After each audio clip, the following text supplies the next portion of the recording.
Olá, tudo bem com vocês? Eu sou o Fábio Costa, esse é mais um TBT da televisão, aqui do Observatório da Televisão. Nesta semana, na qual a novela Verão 90, atração das 7 na TV Globo, termina amanhã, retomando inclusive uma prática de terminar a novela na sexta, com a reprise do último capítulo no sábado, a estreia da sua sucessora, que será Bom Sucesso, numa segunda-feira, Enfim. Verão 90, nessa sua fase final, chegou a 1994, depois de ter um pequeno prólogo lá no início da novela na década de 80, passado um tempo em 1990, depois mais uma passagem de tempo, Agora, nos capítulos finais, muito dos acontecimentos foi concentrado em 1994. E, inclusive, a novela, para melhor ambientar a sua trama e os seus personagens, ela relacionou as tramas, ali as cenas com, por exemplo, a torcida pelo Brasil na Copa do Mundo de Futebol dos Estados Unidos, que ocorreu naquele ano, E da qual a seleção brasileira saiu campeã pela quarta vez, sendo 24 anos depois da terceira ocasião em que isso havia acontecido, que foi em 1970 no México, Esse 1994 é um ano que, além da Copa do Mundo para o Brasil, o tetracampeonato, portanto, tem pelo menos mais dois acontecimentos muito marcantes aqui para a nossa história. Um é o advento do Plano Real, uma moeda que ajudou a melhorar, estabilizar a situação econômica do país, conter a inflação, se igualou com o dólar durante algum tempo e que agora, em 2019, fez 25 anos, E outro foi a morte do piloto automobilístico, o Ayrton Senna, que ocorreu em maio daquele ano, Infelizmente, não sobreviveu após um violento acidente na Itália, Em 1994, algumas semanas atrás, quando a novela estava em 90, havia acabado de estrear, você deve se recordar, se você está inscrito aqui no nosso canal, e caso não esteja, inscreva-se agora aqui ao lado direito, para ficar por dentro de tudo que nós trazemos para você, não só os TBTs, mas críticas, lives, notícias, resumo dos capítulos da sua novela preferida, enfim. Você deve se lembrar, caso já acompanhe o nosso canal, que no começo da novela fizemos um TBT como esse sobre as novelas que estavam no ar em 1990, que era ali a ambientação da história nos primeiros capítulos. Hoje faremos desse final, portanto, as novelas de 1994. Na TV Globo, o horário das 7, no qual o Verão 90 vai ao ar atualmente, apresentou um dos seus grandes sucessos, o maior sucesso daquela década e que só seria batido em nível semelhante 10 anos depois, em 2004, A Viagem de Ivani Ribeiro. Recentemente ocorreu o aniversário, portanto, aí dos 25 anos da novela, em abril, E é uma novela histórica, já na sua primeira versão, produzida pela TV Tupi, no meio da década de 70, 75 para 76, com Eva Vilma, Everton de Castro, Altair Lima, Irene Ravache, enfim. E na Globo ganhou um novo brilho com uma atualização na qual Solange Castro Neves colaborou com a autora Ivani Ribeiro, É a história que fala sobre a vida após a morte não determinar o fim da existência de nós humanos, centrada ali no conflito amoroso que surge a partir de uma desavença, um desentendimento inicial entre a Diná, que é a personagem da Cristiane Torlone, e o advogado Otávio Jordão, que era o Antônio Fagundes. Eles se conhecem num momento muito crítico da vida dela, que está procurando um advogado para defender o seu irmão, rapaz que é um inconsequente, um marginal, o Alexandre, personagem do Guilherme Fontes, mas depois eles acabam se apaixonando, o Otávio e a Diná, e a novela trata dessa vida deles, do Alexandre, após a morte, continuar influenciando ali os destinos das pessoas relacionadas com ele, e quando o Otávio morre e depois a Diná também, e esse amor que transcende até a morte, justamente, A Viagem é um grande sucesso, não falta quem queira que ela seja reprisada mais uma vez, além das 3 que já foi, E, sem dúvida alguma, é um grande destaque da teledramaturgia desse ano de 1994. No lugar dela, às 7 horas, em outubro, estreou 4x4 de Carlos Lombardi, que também é um grande sucesso, muito marcante na trajetória do horário, e é centrada na grande vingança que 4 mulheres resolvem ali impetrar contra os seus companheiros, maridos, namorados, noivos, enfim, E elas se unem de tal forma que uma ajude as outras a se vingarem dos seus cônjuges, por assim dizer, Essas 4 mulheres quem eram? A Auxiliadora, Elizabeth Savala, Abigail, Beth Lago, Tatiana, Cristiana Oliveira e Babalu, Letícia Spiller. E os homens, alvo do seu plano de vingança, Alcebíades, Tato Gabos Mendes, Gustavo, Marcos Paulo, o Fortunato, Diogo Vilela, e Raí, Marcelo Novaes. É uma novela também histórica que entrou em 95, uma das mais longas da história da emissora, principalmente se nós fizermos um recorte só nas novelas coloridas, né? E marcou também a trajetória do horário das 7, e é muito lembrada, já foi reprisada no canal Viva, também não falta quem peça para revê-la também, enfim, né? Às 6 da tarde, no início do ano, ainda estava no ar uma novela estreada em 93 chamada Sonho Meu, de Marcílio Moraes, que era uma adaptação atualizada de obras de Teixeira Filho, Ídolo de Pano e A Pequena Órfã, né? Essa novela terminou em maio, quando deu lugar a Tropicaliente, de Walter Negrão. Tropicaliente é uma novela com um clima caribenho. Na época, o autor havia viajado ao Caribe várias vezes, estava, entre aspas, contaminado por aquele clima, aquelas imagens, e tentou reproduzir numa ambientação brasileira que foi escolhida no Ceará. A novela foi ambientada no Ceará, né, e tratava de um romance que se reabilitava 20 anos depois de quando rompido entre um pescador humilde, rude até, o Ramiro, personagem do Erson Capri, e uma moça de origem rica, família tradicional, né, a Letícia, interpretada pela Silvia Pfeiffer, que nós podemos ver atualmente não em uma, mas em duas novelas, Topíssima na Record TV e Ouro Verde na Band. Tropicaliente tem muitos destaques no seu elenco: Carolina Dickmann, Celton Mello, Paloma Duarte, Francisco Coco, Ednei Giovenazzi, Lúcia Alves, Estênio Garcia, enfim, né? No horário das 8, em novembro de 1993, havia estreado, escrita por Agnaldo Silva, Ana Maria Moretson e Ricardo Linhares, Fera Ferida, que pegou todo o primeiro semestre de 1994, foi um grande sucesso na época, né? Ela tem uma trama que relaciona, como muitas outras tramas, amor e vingança. Um plano de vingança que tumultua um sentimento amoroso, uma relação amorosa, né? O nosso mocinho, o nosso protagonista de Fera Ferida, que era inspirado em elementos da obra de Lima Barreto, era Raimundo Flamel, interpretado pelo Edson Celulari, que voltava à sua terra natal, a cidade de Tubiacanga, 15 anos depois de ele ter saído e supostamente morrido. Raimundo Flamel não era o seu nome, ele se chamava Feliciano Júnior, né? E ele volta disposto a reabilitar a memória do seu pai, o Feliciano, que era o Tarcísio Meira, numa participação muito especial no primeiro capítulo, né?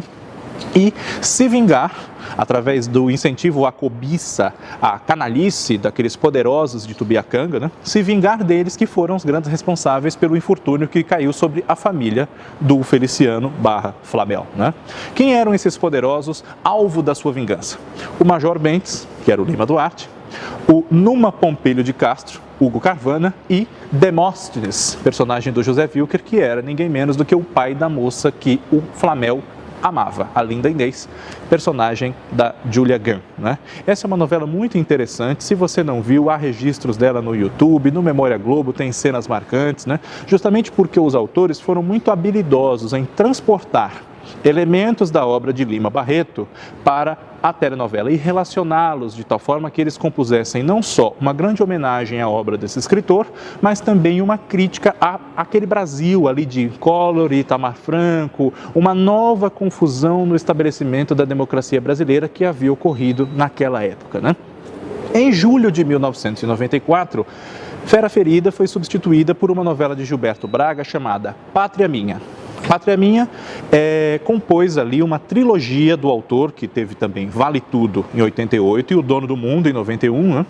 Cujo tema central era a corrupção e a honestidade, né? A validade da honestidade num país como o Brasil e como as elites oprimem, humilham e fazem de tudo para dificultar uma vida que já não é fácil, que é a vida do pobre, né? Do desfavorecido.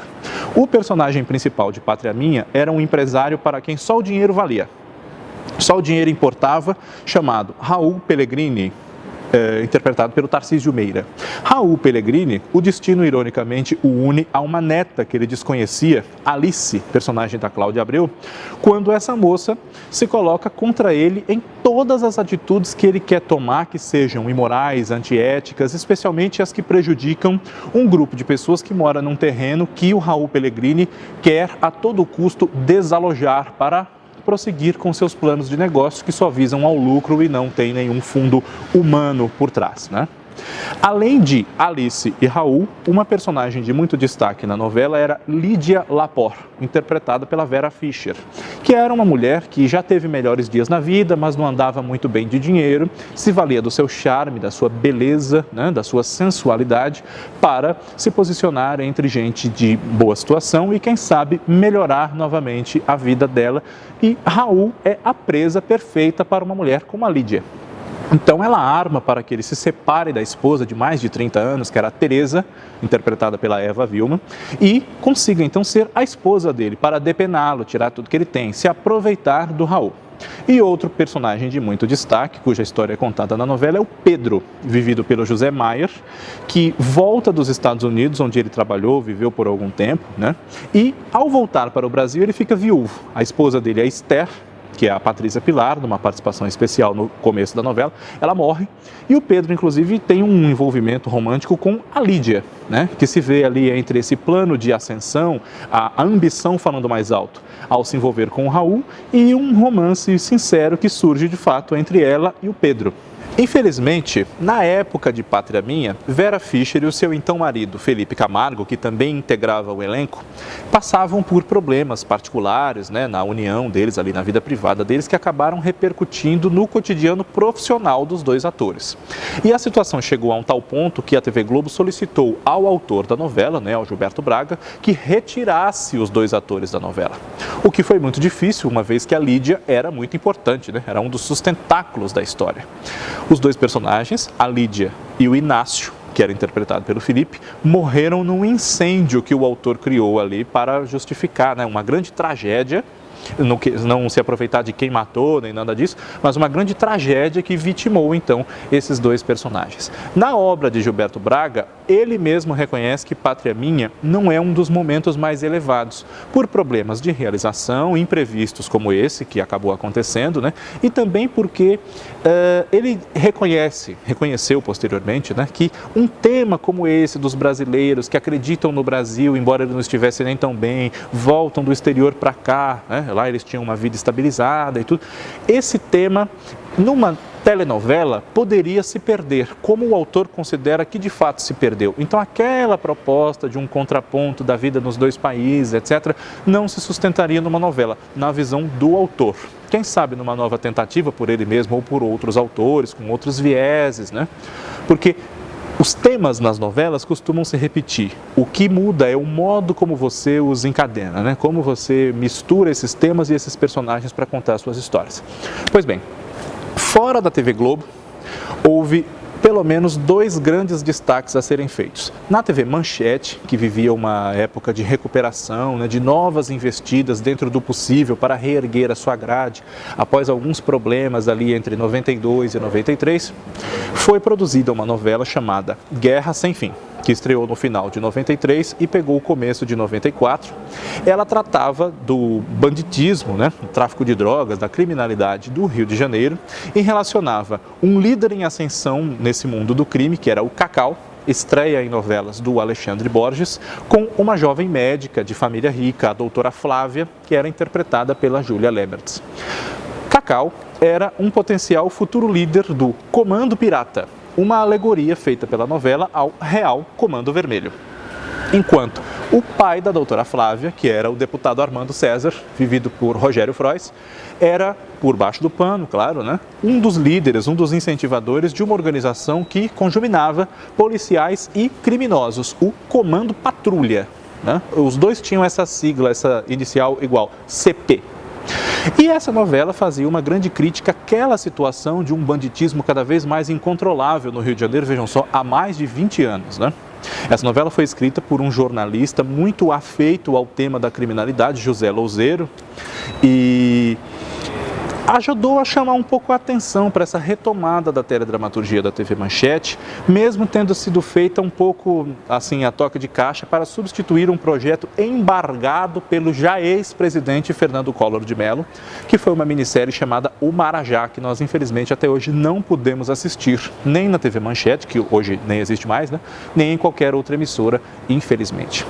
Foi substituída por uma produção independente em maio de 94, em abril, chamada 74.5, Uma Onda no Ar, que teve vários autores, entre eles Chico de Assis e Rose Causa, e não marcou muito por uma série de fatores, né? O horário para aquela novela não era assim tão bom, 9h30 da noite, se fosse mais cedo, quem sabe atraísse um pouco mais de atenção para uma história que misturava, como ela misturava, romance e propostas de defesa dos ambientes naturais, ecológicas, enfim, né? Nessa novela, entre outros atores, faziam parte do elenco Letícia Sabatella, Ângelo Antônio, Gracindo Júnior, Cécio Thierry, Raul Gazola e Daniel Dantas, né? E no SBT, um dos seus maiores momentos na teledramaturgia, também a emissora numa retomada das produções nesse gênero. Em maio de 94 estreou Éramos Seis, que nesse ano será regravada pela TV Globo, né? Será a sua próxima novela das 6, numa nova adaptação daquele original, agora feita por Ângela Chaves. No SBT se aproveitou um texto que havia sido escrito para a TV Tupi nos anos 70 por Silvio de Abreu e Rubens Evald Filho. Essa novela é considerada por muitas pessoas, inclusive críticos, jornalistas, pesquisadores, se não a melhor, uma das melhores novelas do SBT, né? Protagonizada por Irene Ravache e Otton Bastos, tendo como seus filhos Jandir Ferrari, Tarcísio Filho, Leonardo Brice e Luciana Braga, e ela conta justamente a história dessas 6 pessoas ao longo de décadas, desde quando os filhos da Dona Lola e do Júlio são crianças, até os conflitos da vida adulta deles, quando aos poucos eles vão tomando seu rumo, vão viajando ou vão morrendo, e o título se explica. Éramos 6 por quê? Hoje sou só eu, no caso, a Dona Lola, né? 1994 foi um ano bom para a teledramaturgia, apesar de um percalço ou outro, né? Várias novelas desse ano merecem ser lembradas, não só em ocasiões como essa em que Verão 90 ambienta sua trama nesse ano, mas porque tinham propostas interessantes, elencos muito bem escalados que podem servir de exemplo para os autores e diretores de hoje nos seus projetos futuros. Por hoje é só. Na próxima semana nós estamos de volta com mais um TBT da televisão. Um abraço e tchau.